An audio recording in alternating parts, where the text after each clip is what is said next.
হিন্দু গর্জনে কাঁপছে বাংলাদেশ। পদ্মাপাড়ের সনাতনী গর্জন বাংলাদেশের সীমানা ছাড়িয়ে ছড়িয়ে পড়ছে গোটা বিশ্ব জুড়ে। হিন্দু গর্জনে ভয় পেয়ে বর্বর ইউনূস সরকার ও তার পোষা মৌলবাদীরা আরও বেশি করে উঠে পড়ে লেগেছে ইসকনকে ধ্বংস করতে। এই আবহেই বাংলাদেশে হিন্দুদের ওপর ঘটে চলা ক্রমাগত অন্যায় নিয়ে বিশ্বজোড়া প্রতিবাদ কর্মসূচি পালন করল ইসকন। রবিবার বিশ্বের 150-রও বেশি দেশে ইসকনের সমস্ত মন্দিরে প্রার্থনার মধ্যে দিয়ে প্রতিবাদ জানালেন ইসকনের সন্ন্যাসী ও ভক্তরা। পুরো 150 দেশে আমাদের 850 মন্দির আছে। ভ্লাদিভস্টক থেকে লস অ্যাঞ্জেলেস, আইসল্যান্ড থেকে নিউজিল্যান্ড আমাদের দেশের মন্দির আছে, সেন্টার আছে। ওখানে কোটি কোটি আমাদের ভক্ত আজকে এসেই ভগবানকে হাত তুলে ভগবানকে স্মরণ করবে আর ভগবান থেকে প্রার্থনা করবে কি বাংলাদেশে যত ভক্ত আছে ওরা সেফ থাকতে পারে। বিভিন্ন জায়গায় বিভিন্ন দেশে ইসকনের যতগুলো জায়গা রয়েছে প্রত্যেকে কিন্তু আজকে সেই প্রতিবাদে নামবে এবং প্রতিবাদ কার্যত প্রার্থনার মাধ্যমে হবে। কিভাবে না, তারা ভগবানের কাছে প্রার্থনা করবেন যাতে বাংলাদেশে শান্তি ফিরে আসে। কলকাতাতেও ইসকনের আয়োজিত প্রতিবাদে যোগ দেন বহু সনাতনী।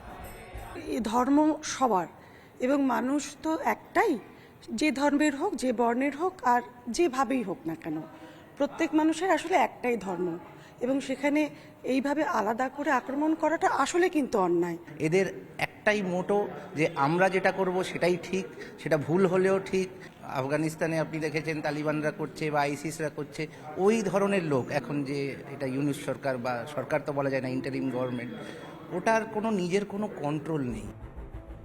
ইসকনের বিশ্বজোড়া খ্যাতি, মানবতায় অবদান কোনো কিছুই চোখে দেখে না ইউনূসের বর্বর সরকার। আসলে ইউনূস ও বাংলাদেশের মৌলবাদীরা মানুষকে হিন্দু বিদ্বেষে ভুলিয়ে রেখে আসল সমস্যাগুলো থেকে নজর ঘোরাতে চায়। তবে ইউনূস ও তার বর্বর বাহিনীকে যা খুশি তাই করতে দিতে রাজি নয় পদ্মাপাড়ের হিন্দুরাও। বাংলাদেশের হিন্দুদের সমবেত গর্জন ভালোই টের পাচ্ছেন মোহাম্মদ ইউনূস। রিপাবলিক বাংলা। নানা ধরনের কন্টেন্ট দেখার জন্য লাইক করুন, শেয়ার করুন আমাদের ফেসবুক পেজ, সাবস্ক্রাইব করুন আমাদের ইউটিউব চ্যানেল। পাশাপাশি অন্যান্য ব্রেকিং নিউজের জন্য অবশ্যই চোখ রাখুন রিপাবলিক বাংলায়।